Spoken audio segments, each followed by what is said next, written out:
오늘 우리가 읽은 말라기서는 구약 성경의 마지막 책이죠. 그래서 이제 성경을 읽다가 말라기까지 오면 야, 여기까지 왔구나. 이제 이런 느낌이 드는 그런 이제 신약으로 넘어간다. 이러한 느낌이 드는 그런 책이기도 합니다. 말라기라고 하는 이름 자체가 여호와의 사자라고 하는 뜻이 담겨져 있는데, 사자는 동물 사자를 말하는 것이 아니라 왕의 명령을 가지고 심부름하는 메신저를 말하는 것입니다. 왕의 메시지를 전하는 것이죠. 지금 이 시대, 이 말라기서의 시대는 이스라엘 백성들이 바벨론 포로 생활에서 돌아온 지 100년 정도 지난 시점입니다. 1장 8절을 한번 보십시오. 1장 8절을 한번 보시면 거기에 총독이라고 하는 단어가 나와요. 총독.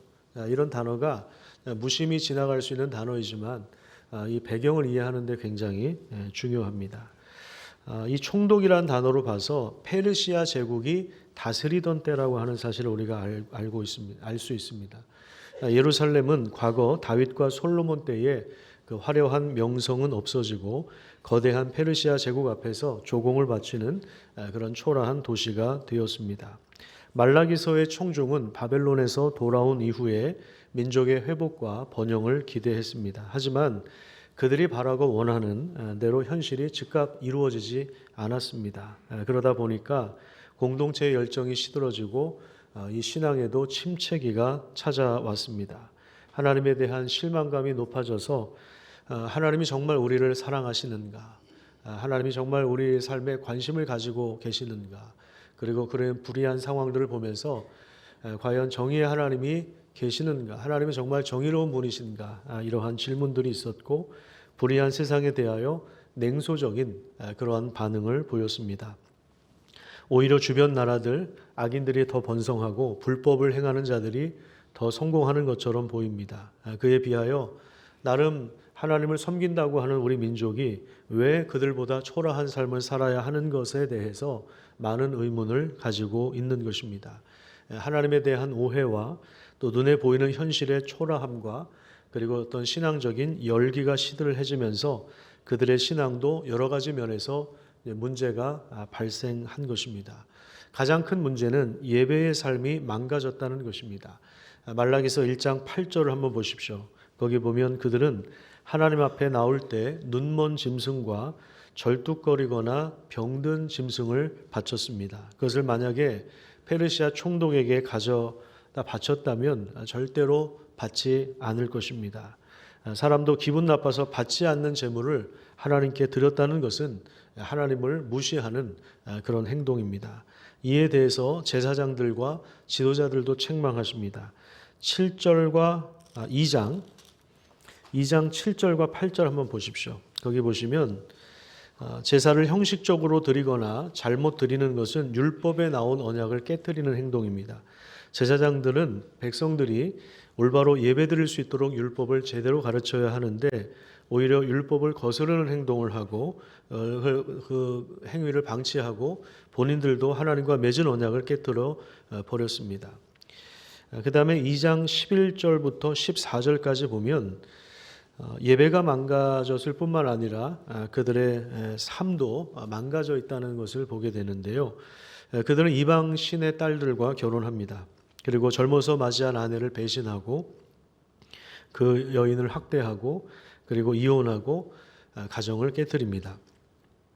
삶이 망가졌지만 이 가정이 깨졌지만 눈물로 제단에 나와서 회개하는 척하는 그러한 기도를 하나님이 거부하십니다.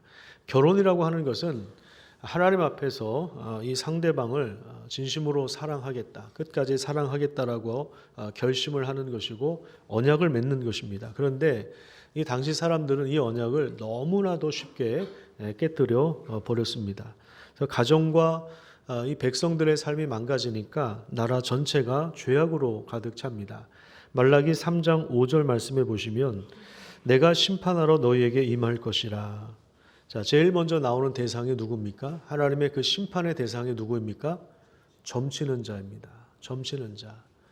요즘에 우리나라도 이 뉴스를 들으면 이 권력에 기생해서 주술을 행하는 사람들이 굉장히 많다는 사실을 우리가 보게 되죠. 주술이라고 하는 것은 초자연적인 어떤 신비로운 능력, 초자연적인 존재나 신비로운 능력을 빌려서 여러 현상들을 일으키고 어떤 인생의 길흉화복, 그것을 점치거나 해결하려고 하는 그런 기술입니다. 사람들을 속게 하는 것이 사탄의 전략인데 우리 사회에 최근에 한 10년 어간에 엄청나게 많은 점집들과 이 무당들의 수가 급증했다고 합니다. 당시 이스라엘도 이런 상황이었는데 제일 먼저 심판을 당하는 대상이 이 점치는 사람들입니다. 주소를 행하는 그런 사람들이고, 그리고 간음하는 자들, 성적인 어떤 그 음란한 것에 대해서 하나님이 반드시 심판하신다 말씀하고 있고요. 그다음에 거짓 맹세하는 자, 또 품꾼의 삭스에 대하여 억울하게 하는 사람, 직원들에게 제때 월급을 안 주거나 속여 먹는 이런 행동들, 그리고 이제 사회적인 약자인 고아와 과부, 나그네를 이제 압제하는 이런 행동들, 이런 일들이 만연했습니다. 그러니까 예배가 망가지니까 가정도 깨지고, 그리고 정의와 공의가 짓밟히는, 그래서 주술과 우상이 판치는 나라가 되었다, 그렇게 이야기를 하는 거예요. 그래서 하나님이 말라기 선지자를 보내셔서 경고의 메시지를, 심판의 메시지를 전해 주시는 것입니다. 그리고 그런데 이제 하나님은 이 경고의 메시지만 주시는 것이 아니라 하나님께로 다시 돌아오라 이렇게 말씀하시죠. 이것은 뭐냐면 다시 기회를 주시는 것입니다. 말라기 3장 7절부터 우리가 같이 한번 읽어보도록 하겠습니다. 7절에서 12절입니다. 우리 좀 긴 내용이지만 하나님께서 돌아올 수 있는 길들을 제시해 주신 것이 뭔가 이걸 이제 확인하면서 읽으시기 바랍니다. 같이 읽겠습니다. 만군의 여호와가 이르노라 너희 조상들의 날로부터 너희가 나의 규례를 떠나 지키지 아니하였도다. 그런즉 내게로 돌아오라 그리하면 나도 너희에게로 돌아가리라 하였더니 너희가 이르기를 우리가 어떻게 하여야 돌아가리까 하는도다. 사람이 어찌야 하나님의 것을 도둑질하겠느냐. 그러나 너희는 나의 것을 도둑질하고도 말하기를 우리가 어떻게 주의 것을 도둑질하였나이까 하는도다. 이는 곧 11조와 봉헌물이라. 너희 곧 온 나라가 나의 것을 도둑질하였으므로 너희가 저주를 받았느니라. 만군의 여호와가 이르노라 너희의 온전한 11조를 창고에 들여 나의 집에 양식이 있게 하고 그것으로 나를 시험하여 내가 하늘 문을 열고 너희에게 복을 쌓을 곳이 없도록 붙지 아니하나 보라. 만군의 여호와가 이르노라 내가 너희를 위하여 메뚜기를 금하여 너희 토지 소산을 먹어 없애지 못하게 하며 너희 밭에 포도나무 열매가 기한 전에 떨어지지 않게 하리니 너희 땅이 아름다워지므로 모든 이방인들이 너희를 복되다 하리라. 만군의 여호와의 말이니라. 여러분 하나님께로 돌아가는 길은 무엇입니까? 바로 이 말씀 앞에 다시 서는 것입니다. 하나님은 지금도 우리에게 말씀하십니다. 나에게로 돌아오라. 여러분 하나님께로 돌아가시기를 간절히 축복합니다. 오늘 나에게 주시는 말씀으로 받아들이고 하나님께로 돌아오지 못한 영역이 무엇이었는가를 올 한 해 잘 돌아보면서 하나님께로 돌아가기를 결심하는 한 해의 마지막이 되기를 간절히 축복합니다. 말씀 앞에 선다는 것, 이것이 바로 하나님 앞에 정말 진실하게 돌아갈 수 있는 것입니다.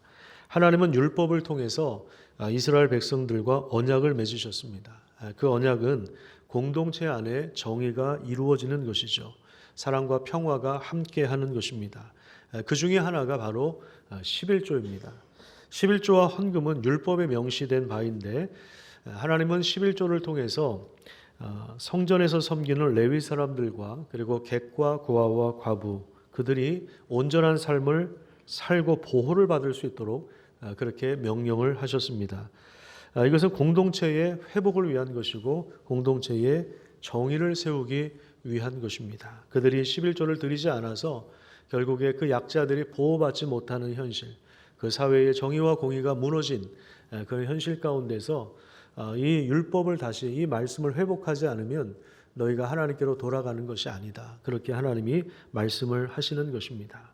물론 우리가 여기서 이제 조금 주의해서 봐야 될 것이 뭐냐면 우리가 11조를 하면 그것이 하나님 앞에 투자 자금이 되어서 더 큰 것으로 회수하는 어떤 그런 개념이 아니라고 하는 것입니다.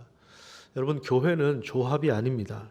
무슨 배당금을 챙기고 이익을 얻으려는 집단이 아닙니다. 교회는 진리의 말씀, 하나님과 맺은 그 언약의 말씀이 살아 움직이는 공동체입니다. 그래서 말씀이 살아 숨쉴 때 하나님은 그 땅을 아름답게 채우십니다. 10절을 다시 한번 보세요. 10절에 보시면 너희의 온전한 11조를 창고에 들여서, 하나님의 성전 그 창고에 들여서 나의 집에 양식이 있게 해라. 자, 그러면 하나님께서 복을 주신다고 말씀하셨는데 그 복이 무엇입니까? 그 복이 어떤 복입니까? 그 복은 바로 이 추수가 제대로 이루어지는, 곡식을 추수하는 복을 말하는 것입니다. 그래서 11절에 보시면 메뚜기를 금하여서 이 토지소산을 먹어 없애지 못하게 하시고, 그 다음에 밭에 포도나무 열매가 기한 전에 떨어지지 않게 할 것이다. 그러니까 추수가 온전히 이루어질 수 있게 하는 그 복이 임해서 너희 땅이 어떻게 된다고 이야기합니까? 너희 땅이 아름다워질 것이다. 그렇게 말씀하고 있습니다. 그래서 모든 이방인들이 너희를 복되다 할 것이다. 하나님께서 그렇게 말씀하시면서 이스라엘 백성들에게 돌아올 수 있는 길이 무엇인가를 제시해 주셨습니다. 언약의 말씀은 하나님과 우리를 연결하죠. 결혼 때 맺은 언약은 상호간의 신뢰를 바탕으로 부부의 마음과 가족들의 마음을 서로 연결하고요. 또 11조를 비롯한 율법에 명시된 언약은 공동체를 서로 연결해 주어서 하나 되게 하시는 것입니다. 하나님은 예배를 통해서 하나님과 하나가 되고, 결혼을 통해서 가정이 하나가 되고, 그리고 정의로운 삶을 통해서 공동체가 하나 되기를 원하셨습니다. 이것이 바로 하나님이 율법을, 언약의 말씀을 이스라엘 백성들에게 주신 것이죠. 이 언약의 관계 안에 하나님과 우리가 사실은 관계를 맺고 살아가는 것입니다. 근데 우리도 속을 수 있어요.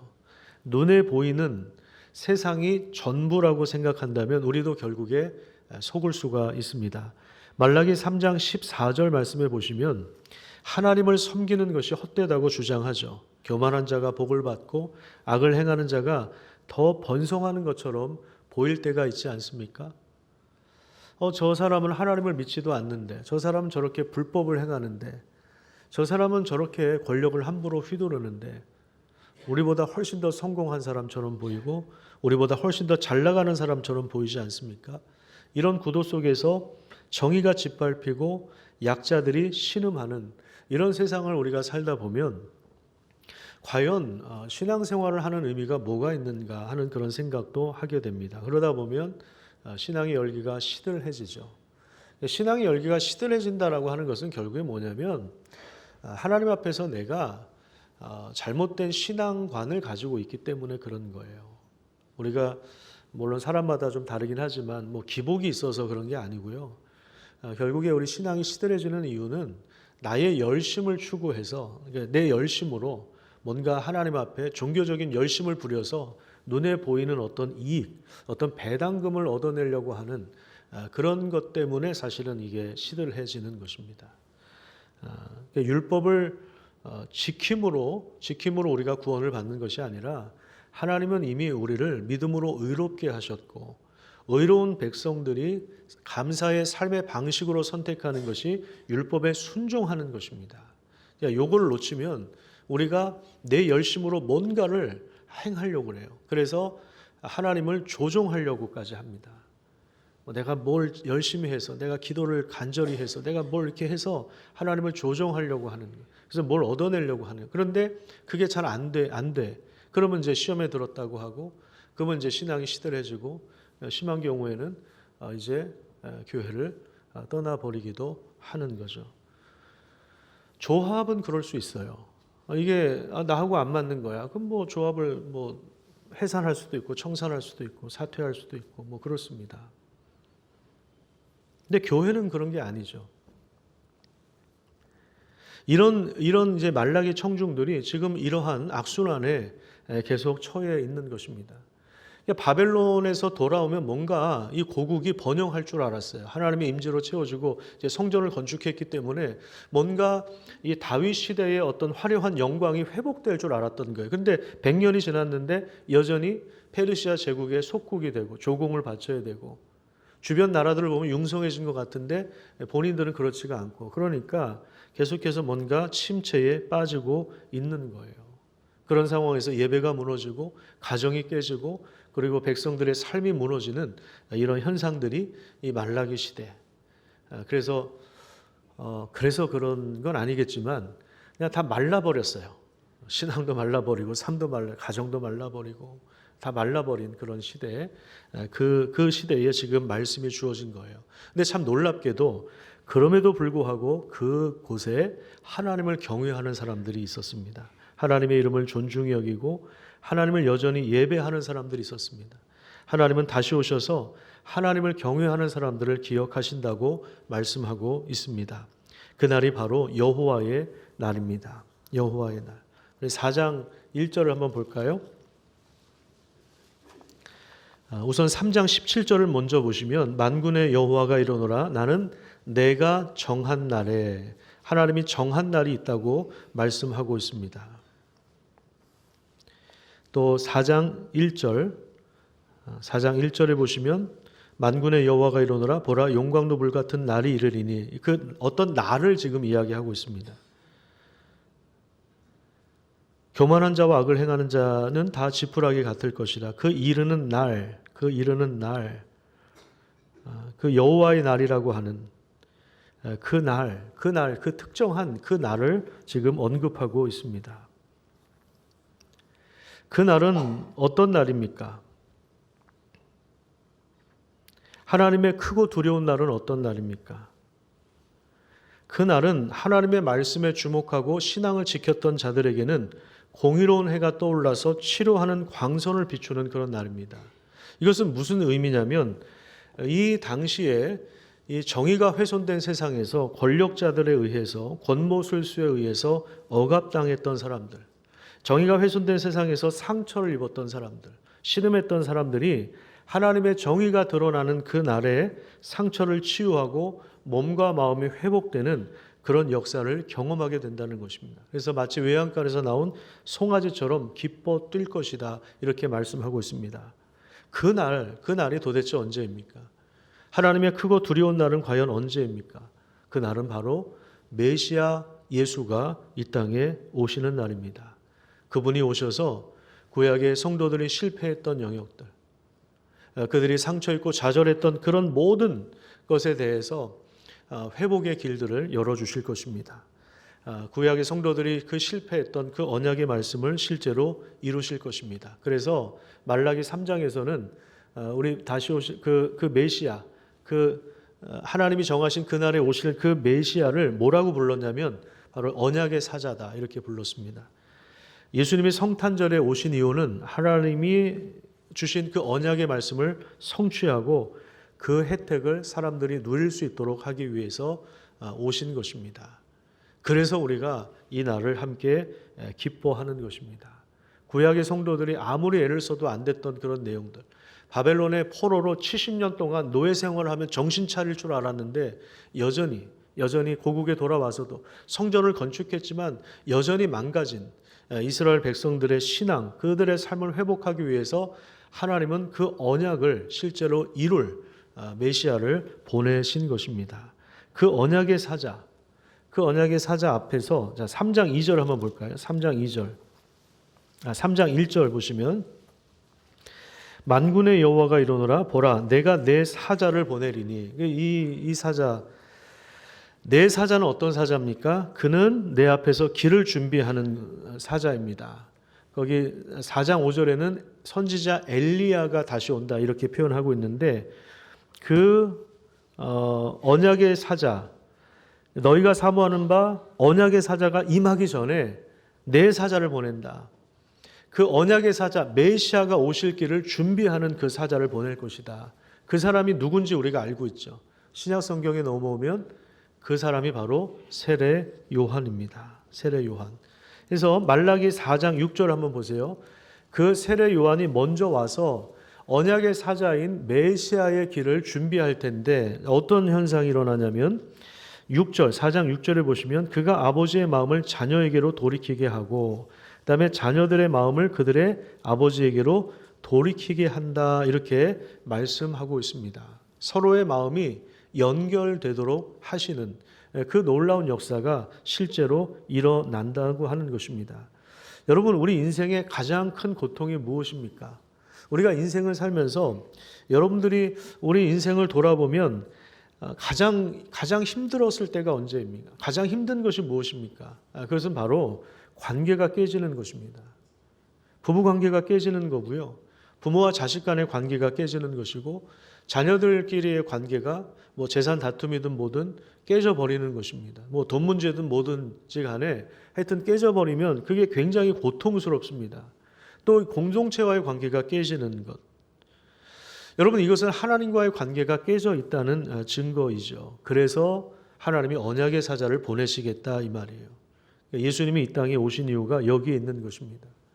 그 언약의 사자를 통해서 하나님과 다시 연합할 수 있도록, 부부가 연합할 수 있도록, 부모와 자녀들의 마음이 연합될 수 있도록, 그 공동체의 마음이 하나로 연합될 수 있도록 자신의 생명을 나누어 주시기 위하여 언약의 사자가 너희들에게 올 것이다. 그렇게 말씀하고 있는 것입니다. 예수 그리스도로 말미암아 우리의 깨어진 마음들이 다시 연결되고 연합되고 하나 되는 놀라운 변화가 일어나는 것입니다. 이게 어떻게 가능하냐면 우리 안에 계신 성령께서 이 일들을 주관하시는 것입니다. 주관하시는 거예요. 그래서 우리의 본성은 절대로 다른 사람을 용납하거나 용서할 수가 없습니다. 하지만 예수 그리스도 안에 있으면 성령께서 우리의 마음을 주관하시면 다른 사람을 이해하게 되고, 다른 사람을 용납하게 되고, 다른 사람을 용서하는 데까지, 그 용서가 누구에게까지 나아간다고 그랬습니까? 원수까지도 용서하는, 그 용서의 스펙트럼이 점점 늘어나는. 저도 아직까지는 원수를 사랑할 만한 능력은 없습니다. 많은 그 경지까지 가도록 하나님이 우리를 구원해 주셨다는 사실을 여러분 꼭 기억하시기를 간절히 축복합니다. 교회가 가능하도록, 진실한 공동체가 가능하도록 우리를 위하여 보내주신 분, 그분이 바로 예수님이십니다. 그래서 서로의 마음이 이어지게 하고 공의로운 해가 떠오르게 하셔서 그 정의가 훼손된 세상에서 상처받은 사람들을 치료해 주시고 정의와 사랑으로 다시 회복되는 그 은혜, 하나 되는 그 은혜를 하나님이 부어 주시는 것입니다. 출애굽기 16장을 한번 볼까요? 출애굽기 16장.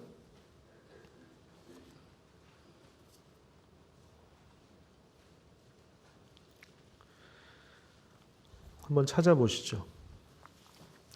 출애굽기 16장 16절에 보면 이스라엘 백성들이 애굽을 나와서 광야 생활을 40년 동안 진행했는데 40년 동안 하나님께서 매일같이 무엇을 내려주셨죠? 만나를 내려주셨고 이스라엘 백성들은 만나를 먹고 살았는데, 근데 이 만나를 거둘 때 원칙을 주셨습니다. 16절을 한번 보십시오. 거기 보시면 너희 각 사람은 어느 만큼만 거두라고 이야기합니까? 먹을 만큼만.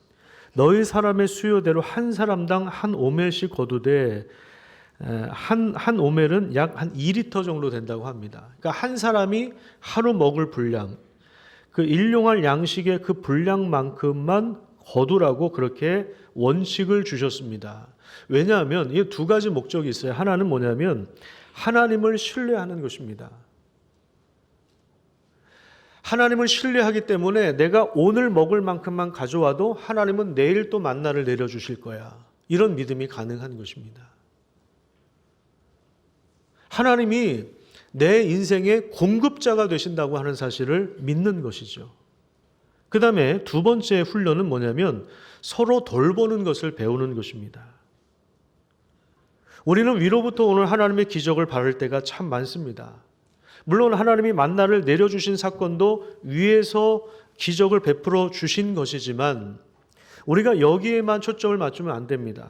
광야에서 주신 만나를 통해서 자기 그 거둘 한 오멜이라고 하는 2리터라고 하는 이 분량만 가져가게 하심으로 이스라엘 백성들은 내가 나의 필요 이상을 가져가지 않는 것을 훈련함으로 다른 사람을 배려하고 다른 사람을 사랑하는 법을 배웠습니다. 이것은 뭘 의미하냐면 내가 독립적인 개인으로 있는 것이 아니라 내가 이스라엘 공동체 안에 있다고 하는 사실을 기억하는 것입니다. 내가 다른 사람의 것을 가져가지 않으면서 서로 돌보고 섬길 수 있는 것을 훈련하는 것이죠. 여러분, 이것이 우리 삶에 이루어지고 있다면 이것이 정말 이것도 기적이라고 하는 사실을 믿으시기를 바랍니다. 만약에 내가 가장 먼저 나가서 하루 분량만 아니라 2리터가 아니라 20리터, 200리터를 가지고 오면 그러면은 나중에 나오는 사람은 어떻게 됩니까? 거두어갈 것이 있어요, 없어요? 없습니다.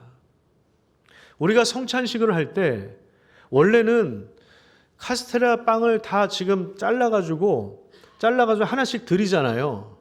원래는 그렇게 하면 안 돼요. 원래는 어떻게 해야 됩니까? 큰 빵을 놓고 여러분들이 나와서 하나씩 뜯어 먹게 해야 돼요. 근데 그렇게 하면은 어떤 현상이 벌어질까요? 많이 먹는 사람이 나옵니다. 그러면 뒤에 있는 사람은 성찬식에 참여를 못할 수 있을까요, 없을까요? 그래서 아마 이 카스테라를 쪼개서 이렇게 하지 않나 개인적으로 생각합니다. 이게 올바른 건지 모르겠어요. 실제로 제가 그런 적이 있었어요. 예전에 학교에서 채플 시간에 그렇게 하는데 뒤에 있는 사람 못 먹었어요. 앞에서 너무 많이 먹어가지고. 그러니까 지금 이 만나도 그런 거예요. 내 먹을 분량만, 하나님 말씀하신 것만 가져가는 훈련을 하는 거죠. 왜? 공동체를 생각하는 것, 내 이웃을 생각하는 것입니다. 이삭을 남겨놓는 것도 이삭을 다 걷어가지 말아라. 왜? 거기에 가난한 사람들이 있으니까. 그 사람의 몫이다. 그걸 남겨두라는 거예요. 11조도 그런 원리고요. 공동체의 정의를 위한 거예요. 이런 훈련을 하는 겁니다. 이것이 이제 공동체가 세워져 가는 비결이죠. 그래서 예수님이 가르쳐주신 기도에도 일용할 양식, 누구에게? 나에게가 아니라 우리에게. 나만 잘 되고 나만 성공, 이게 아니라 우리에게 일용할 양식을 달라고 기도하는 것은 하나님이 우리의 공급자가 되신다고 하는 그 믿음이 있기 때문에 가능한 것이고, 내가 필요한 것에 이상의 과한 욕심을 부리지 않겠습니다라고 하는 그 마음이 달려 있는 거예요. 우리에게 일용할 양식을 달라고 기도하는 사람이 어떻게 20리터, 2000리터를 가져갈 수 있겠습니까? 그건 그 사람의 기도는 진실하지 못한 거죠. 정말 매일 우리가 주기도문을 통해서 우리에게 일용할 양식을 달라고 기도하면 우리가 그렇게 과한 욕심을 부릴 수가 없는 겁니다. 주기도문도 이게 의미가 정말 깊은 건데, 주기도문 하면 예배를 끝내는 줄 알고 이게 빨리 하다 보니까 이게 이 의미를 놓치는 거예요. 그러니까 삶이 변화가 되지 않는 거죠. 삶이 변화가 안 되는 거예요. 자, 출애굽기 17장을 한번 볼까요? 출애굽기 17장 8절에 보면 제목이 어떻게 되어 있습니까? 누구와 싸워요? 아말렉과의 전쟁에 대한 이야기가 나옵니다. 아말렉은 이스라엘 백성들의 최대 원수입니다. 최대 원수예요.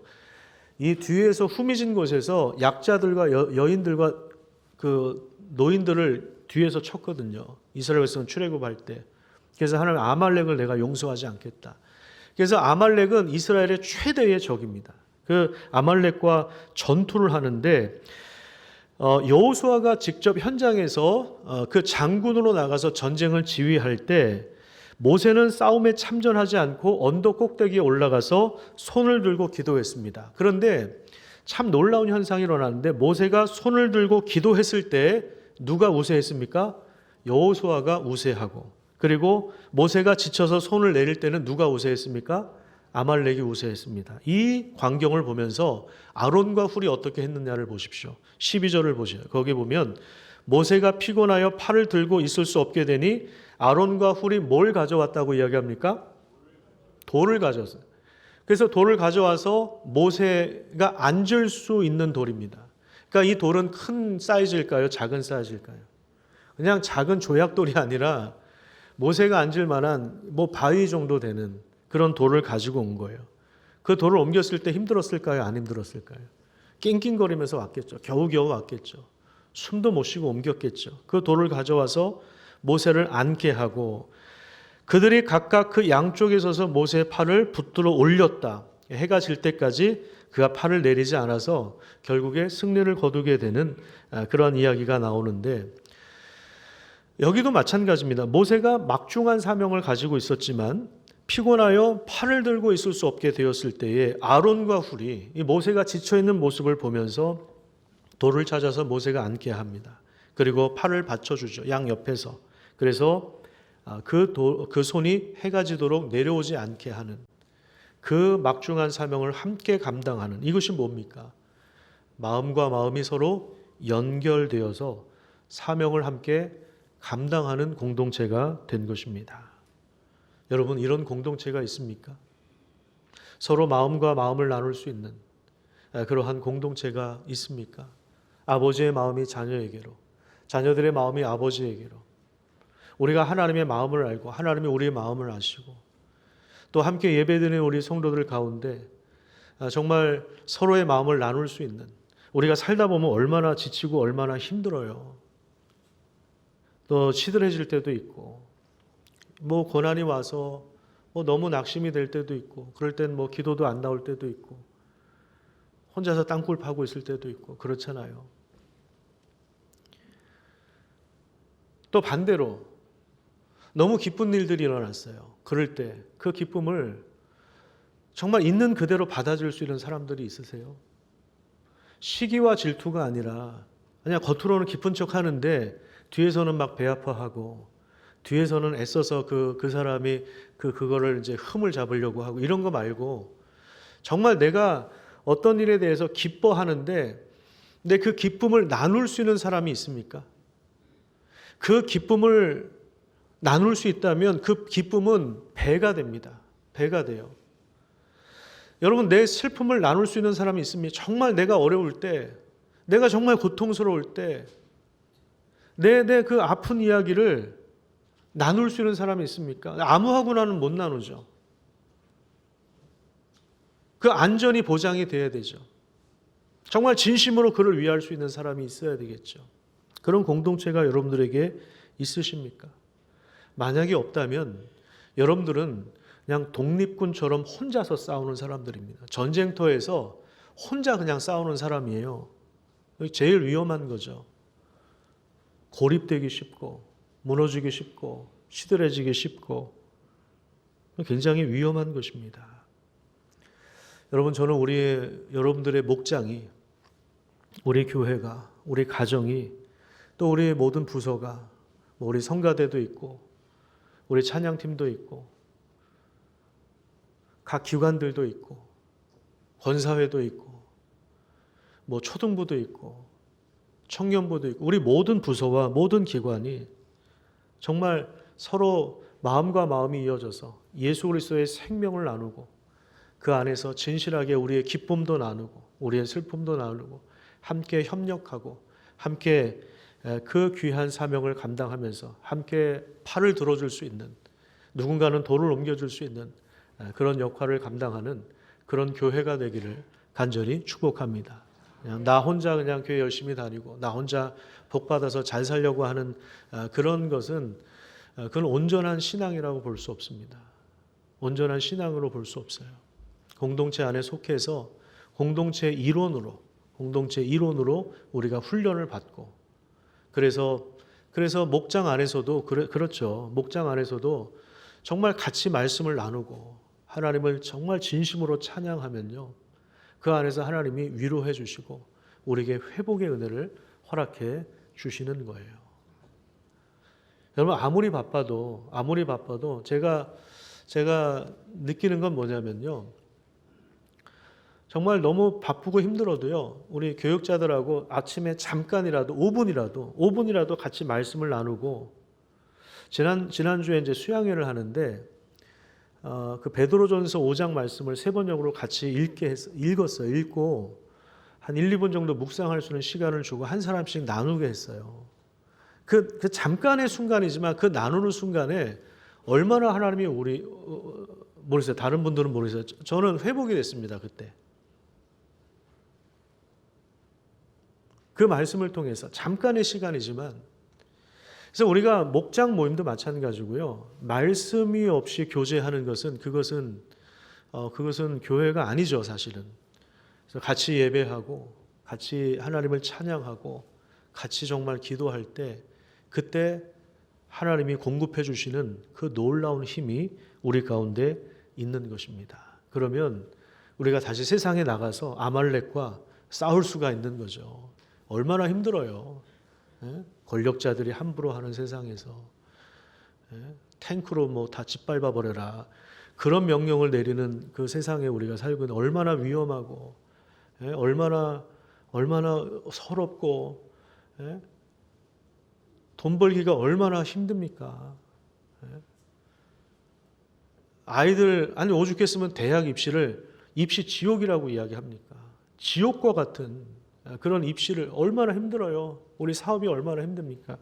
그런 전쟁과 같은 그런 삶 속에서 우리의 마음들이 연결되어서 하나님과 그 마음이 이어질 뿐만 아니라 같이 기도하는 소수의 무리들이 이 작은 공동체라도 진실한 공동체를 이루어서 하나님을 바라볼 수 있다면 하나님께서 우리에게 놀라운 승리를 허락해 주실 것입니다. 예수 그리스도가 오셨다는 것은요, 이미 그 승리가 우리에게 주어져 있다는 것을 의미합니다. 예수 그리스도 안에 있으면 그 승리가 누구의 것이라고요? 우리의 것입니다. 나의 것이 아니에요. 우리의 또 나의 것이래. 우리의 것입니다. 우리의 것. 나만 혼자 승리를 누리면 그게 무슨 승리예요? 우리가 함께 누리는 거예요. 나만 복 받으면 안 돼. 우리가 함께 누려야 됩니다. 함께 믿음으로 살아가시기를 간절히 축복합니다.